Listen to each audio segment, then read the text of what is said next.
Shri Krishna Sharanam, Shri Krishna Sharanam, Shri Krishna Sharanam. Thank you all for being here. Acknowledging that we are on stolen native land, and acknowledging the Multnomah, the Chinook tribes, and the many, many tribes that converged here over thousands of years. I'm here today to be part of this Engaging Men conference and to talk about how systems of oppression are linked to gender-based violence. So, woman, I will not stop until your legs tremble and the neighbors hear you scream my name.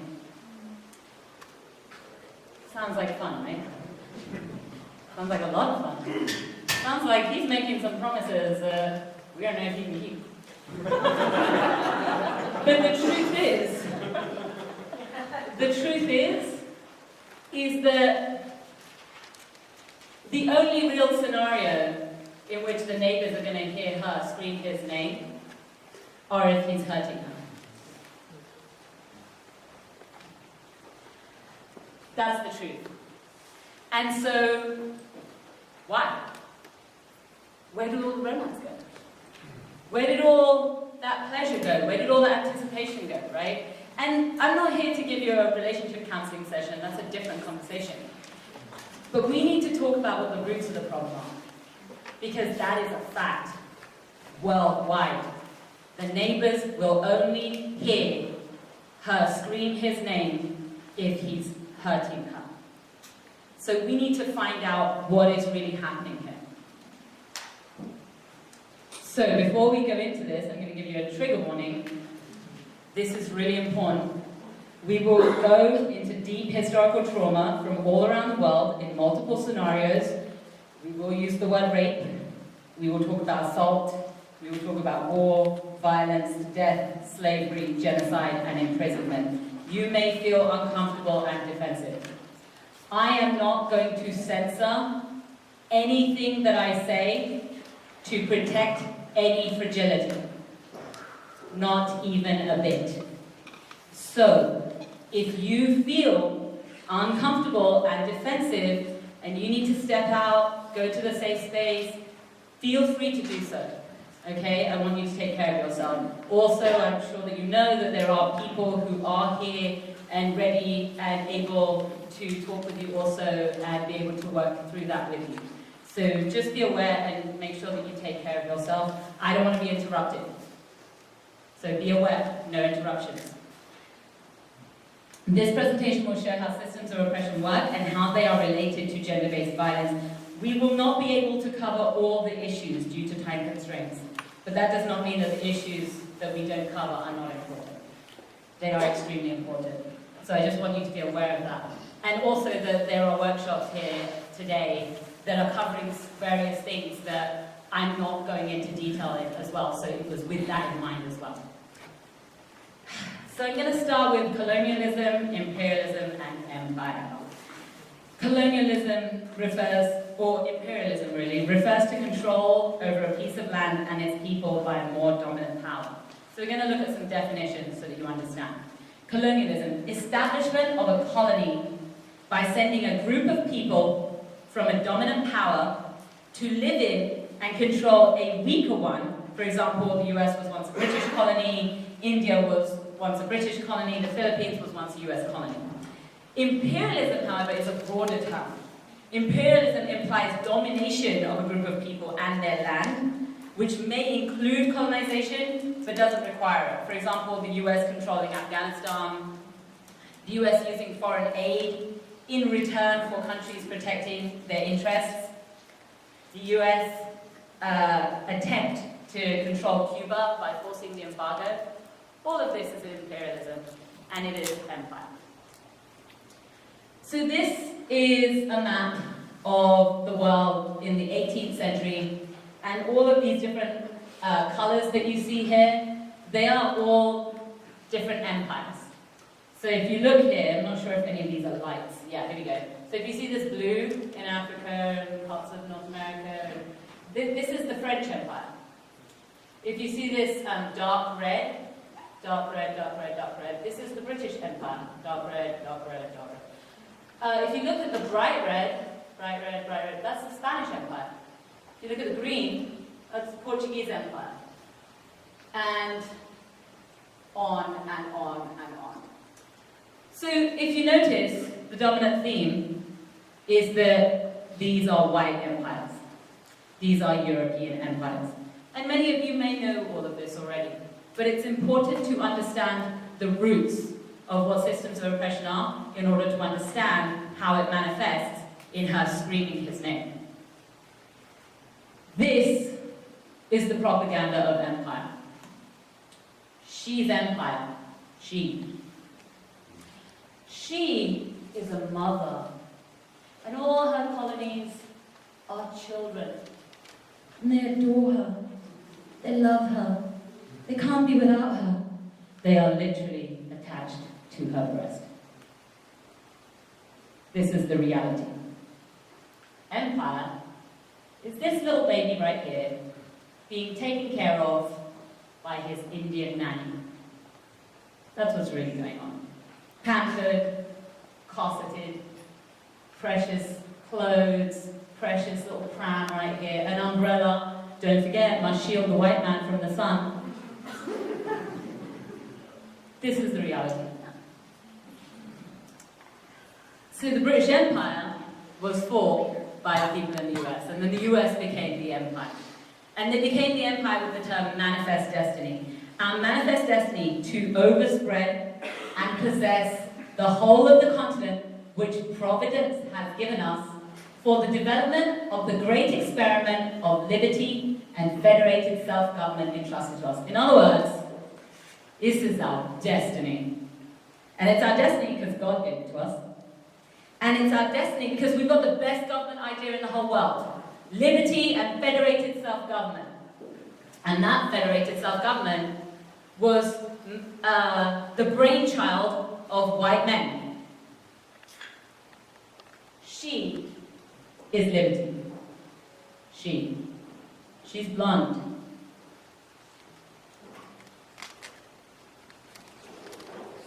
She's white. Her clothes are barely hanging off her breast just in case she needs to whip one out and feed a colony. If you notice, beneath her, there are pioneers in pioneer wagons.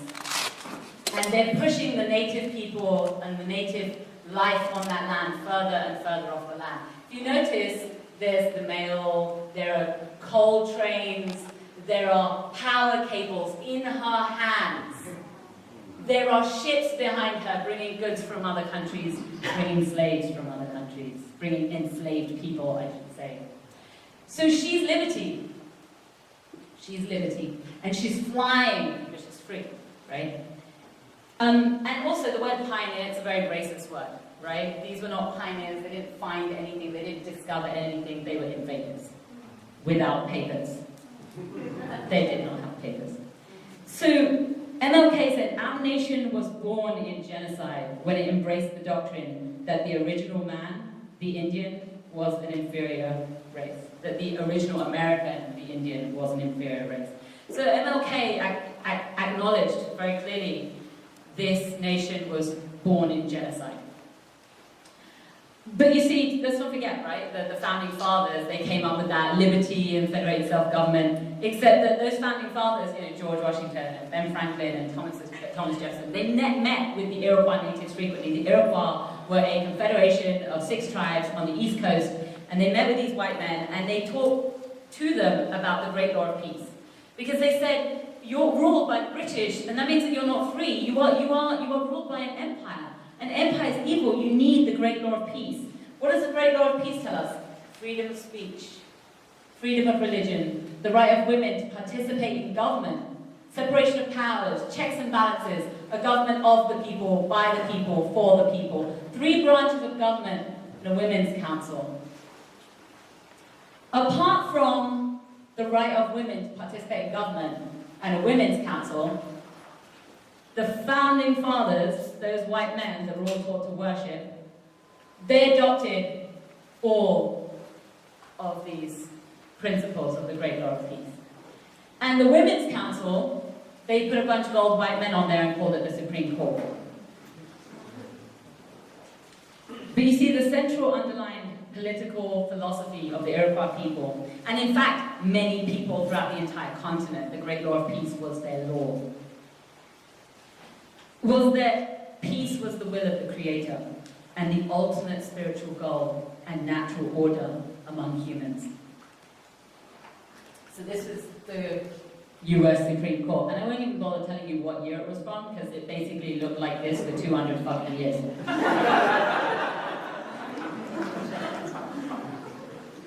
They weren't following the Great Law of Peace, because according to the white man, they didn't care about peace. It wasn't the will of the Creator, according to them. They really didn't care. And we know this because women, despite the fact that the Great Law of Peace tells us women have a right to participate in government, they couldn't vote in this country until the 19th Amendment in 1920. And even though that gave all women the right to vote, women of color, of course, particularly black women, couldn't vote in most of this country until the 60s and 70s. Taxes, tests, and threats kept them away. In 2017, women still only make up 20 to 25% of the governing bodies at local, state, and federal levels throughout the entire land. Only 20 to 25%. That means that women cannot, and historically have never self-determined in the US. They have never done so. And of course, right, this committee right here, this committee oversees abortion rights. Now, I'm not going to get all white feminist on you and pretend like abortion is the only thing that women care about, because it's not. But it is telling that right here, they are basically all white men, except for this guy who's kind of an honorary white man. But they're also all pro-choice. Or, I'm sorry, anti-choice is what I should say. Yeah. So, a Cheyenne proverb tells us, a nation is not conquered until the hearts of its women are on the ground. Then it is finished, no matter how brave its warriors or how strong their weapons. A nation is not conquered until the hearts of its women are on the ground. So, in many different indigenous cultures throughout the world, they had matrilineal descent cultures. In other words, they were known by their mother's family. They were known by their mother. They would introduce themselves as the son of their mother. And women had a great deal of power. That changed when white men came in. It changed because they imposed European patriarchal structures, as we saw with the white men on the Supreme Court. They imposed patriarchal structures, cultural change. In 1985, the Indian Act in Canada stripped status from women who married non-Aboriginal people. So women who married non-Indigenous people were stripped of their Indigenous status. Studies in Canada show that Aboriginal women rank among the most severely disadvantaged, and it's true in the States as well. They suffer from violence, abuse, inadequate housing and living conditions, alcohol and drug abuse. So this is a map of the British Empire at its height. And everything that you see here in red was controlled by the Crown. I want you to concentrate on the continent of Africa right here. So all of this that's in red it was controlled by the British Empire, and all of this that's in blue was controlled by the French. This is Africa today. All of these logos that you see here, they're all fossil fuel logos. And every single one of them is British and French. Every single one of them.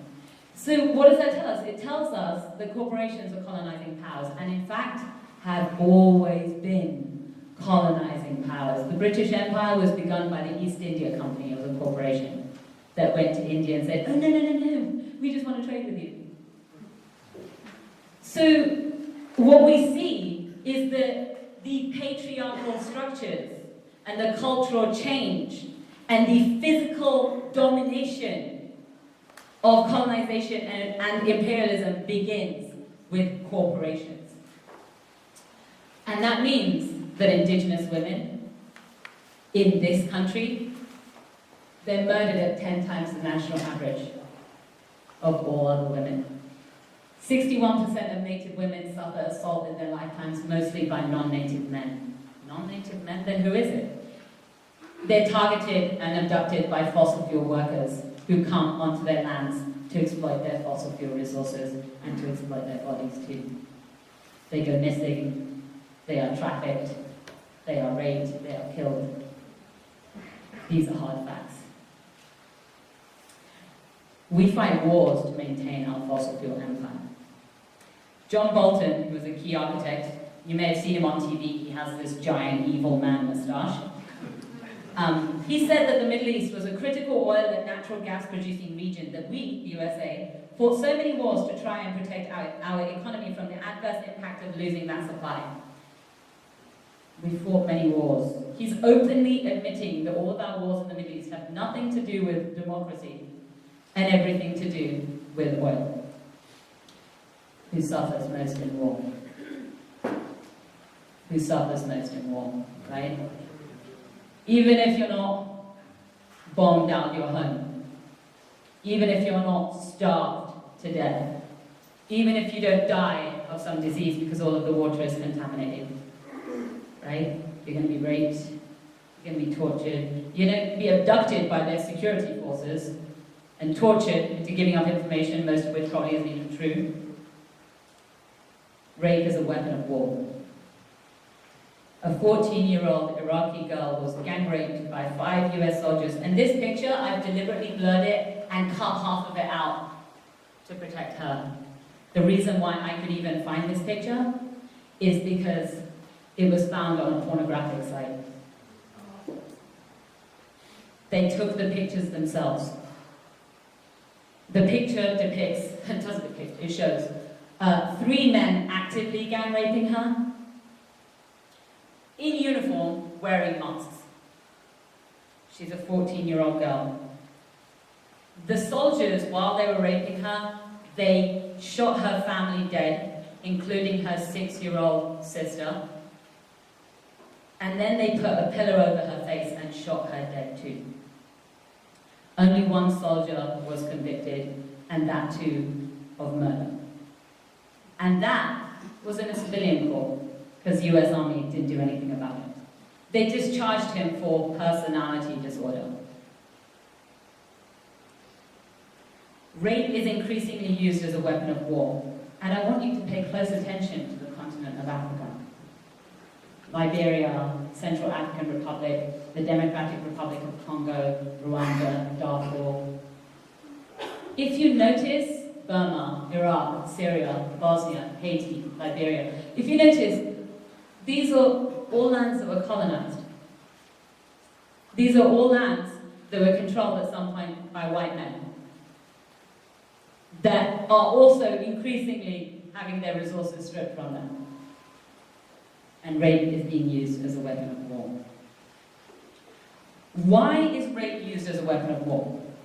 So, first of all, it's actually a very powerful weapon because it humiliates, it demoralizes that community so easily, because not only is the woman personally ashamed and afraid and doesn't know what to do or how to deal with it, but often, in fact almost all the time, her husband has no idea how to deal with it. He feels ashamed and degraded because he couldn't protect his wife.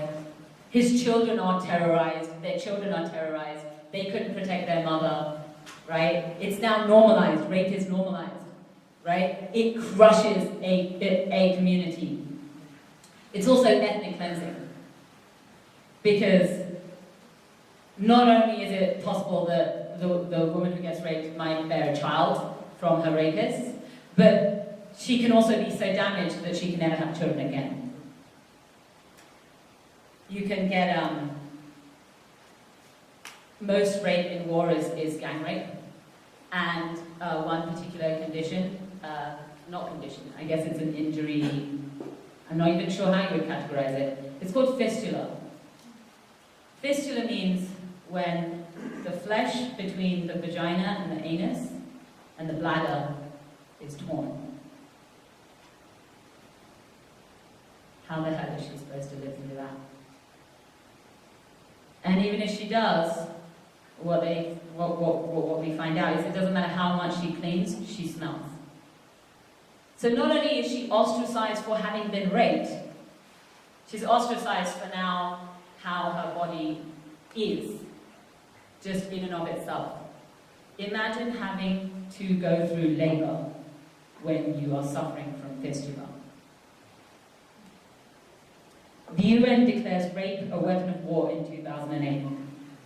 It is now more dangerous for a woman than a soldier in modern conflicts.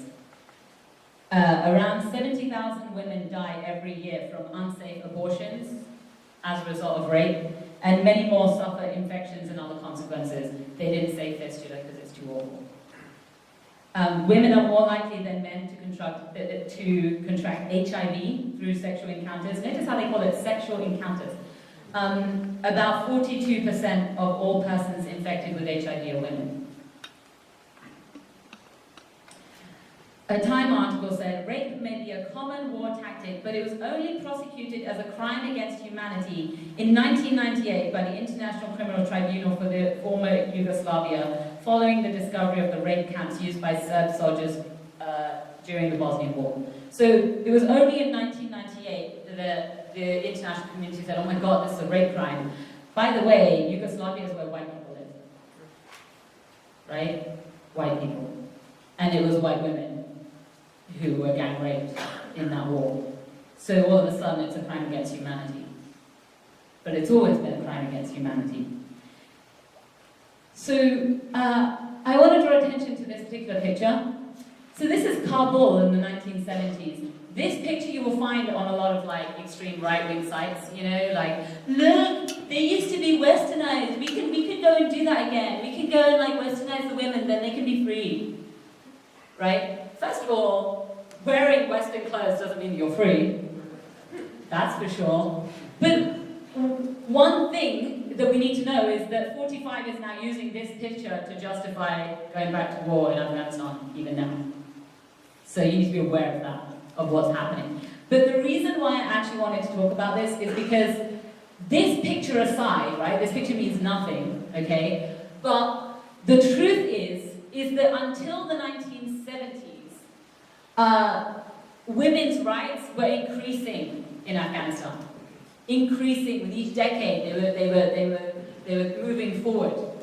And it wasn't until the conflicts with the Soviet coup and the occupations and all of these white men coming in that they had their rights continuously stripped away. And when it came to the Taliban, they were more and more stripping women of their rights until we have the situation today, which is as horrific as we know it's ever been.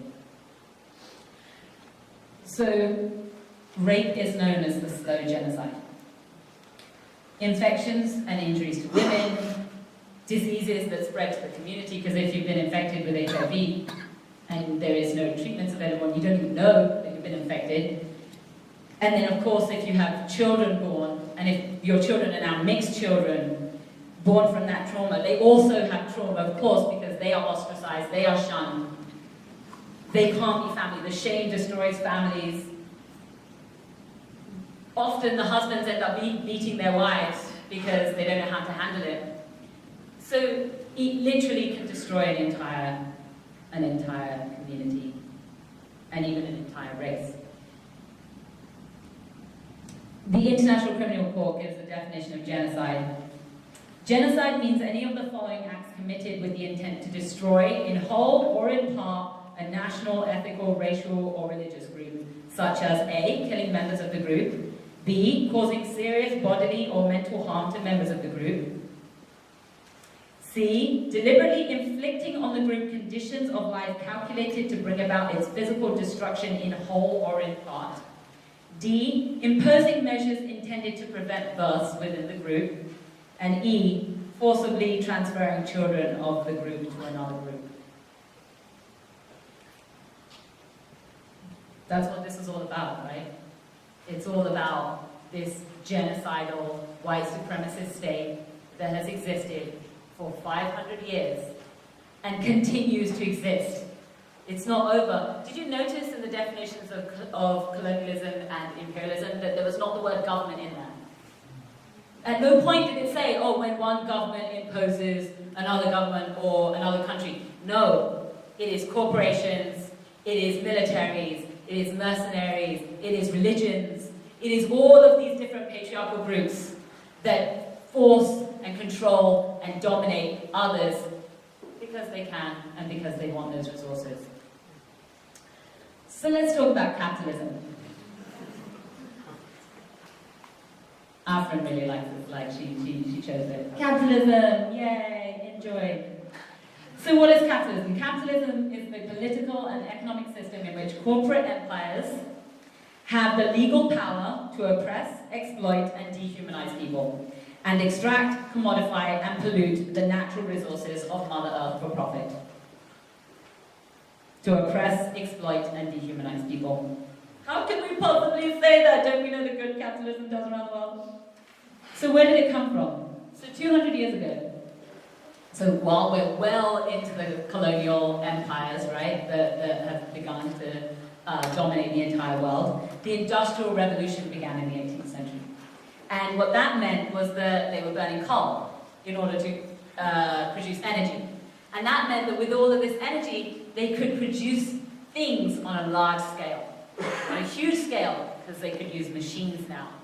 And through the increasing use of that coal, steam power, and the change of the world from wood to other biofuels, it meant that they could mass produce. But in order to mass produce, they needed cheap labor, right? Because people needed to work the machines. So not only did it mean that they, within their own countries, had massive amounts of horrific work conditions with factories and labor camps. They also had child labor. And it also meant that they were like, well, we've got these colonies with all these black and brown people. I mean, why don't we just force them to do the work? So they enslaved many, many people, and they brought them over, and they forced them to do the work. So that, less of the white people had to do it. And what that meant was that a bunch of elite white people who owned all of these corporations, they could sit around in their powdered wigs and do nothing. And sit for their tea that came from their colonial empire, and eat and sip their chocolate and their coffee that all came from their colonial empires, and they can enjoy their life. Capitalism today is exactly the same thing. Exactly the same thing. It's just that you may not see that child labor, you may not see that factory work, you may not see the enslaved people, but they're right here. They're called prisoners in prisons. And they're also in the global south, everywhere. So let's talk about the prisons. As we know, our prisons have increasingly become privatized, and the prison industry is a corporate industry now. So what we know is that the entire system is designed to keep the prisons as full as possible, because otherwise who's going to make all this junk that we all need, right? Who's going to make all of this stuff? So quotas for prisoners were written into the contracts, giving incentives for keeping the jails full. In Colorado, wives of judges were investing in prisons. They were investing in prisons because they knew that they were going to make money. It's a sure buck, right? In Pennsylvania, a judge was fired for misconduct because he was deliberately sending people to prison in order to do the labor. And I mean, honestly, really, when you think about it, it's a joke, because all of these judges are doing exactly the same thing. So why aren't they all violent? And if we're going to put people in prison, why don't we put them in prison? So when we're talking about capitalism and who actually benefits from it, let's take a look at the actual numbers. If the US landmass were to be divided by US wealth, 1% would own this much, 9% would own this much, so 10% owns all of this, 30% would own all of this, 40% would own all of this, 20% would own all this, and 40% would own this red dot right there. And that's in Texas, who wants that anyway? So by the way, this slide is actually 2 years old. Right now it's actually much worse than this. In other words, who actually owns all of this stuff that the capitalist empire is making? But our economy is doing so well, it's growing, right? It's awesome. No, it's a few white men who own all of this stuff. So, Victor Laval, in 1955, he said this on economic growth, because they were like, you know, it was during the Cold War, it was right after World War II, Europe had just been really slammed by World War II, so they were all like, you know, how do we get our economy growing again? Victor Laval said, our enormously productive economy demands that we make consumption our way of life. That we convert the buying and use of goods into rituals. That we seek our spiritual satisfaction, our ego satisfaction in consumption. We need things consumed, burned up, replaced, and discarded at an ever-accelerating rate. Doesn't that describe the last 70 years to a T? Our spiritual satisfaction in things. We need to convert the buying and selling into rituals. Have you noticed that every single holiday that we have is all about buying shit? Right? Have you noticed that Thanksgiving dinner, which is supposed to be like a sacred meal that we share, it's this incredibly stressful thing because it's all about what you bought for it. So let's look at how this all works, right? He's like, things need to be burned up as quickly as possible. Well, how do we burn them up? First of all, we extract them from the earth, right? Because she's just an object, so just take whatever you want from her. And then you produce it, and then you send it and distribute it, and then you consume it, and then you dispose of it. And this is a linear thing. It's not that you're disposing of it by actually, recycling it and putting it back into the earth and it creates a new beautiful thing. No. Just burn it, dump it somewhere, make more crap. This is not sustainable in any way. But we've just been doing it because we've been convinced by the white capitalist empire that this is what we need to do because this is our spiritual satisfaction. So, because of this, we consume twice as much now as 50 years ago. The US has 5% of the world's population, but uses 30% of the resources and makes 30% of the waste. If everyone on our planet consumed at these rates, we would need 3 to 5 planets to sustain us. These are facts. Gross domestic products, our entire economy and our capitalist system depends on this number, right? The GDP. Because that tells us how fast our economy is growing, and the economy must always grow. It must always grow. And basically this number goes up if you cut down a whole forest. This number goes up if you imprison a whole bunch of people. This number goes up if all of the resources are concentrated in one area. This number means nothing when it comes to justice. Means nothing. This number is basically a number that's been prettied up with respectability politics to simply reflect how much white men are taking from the rest of us. Capitalism is greed,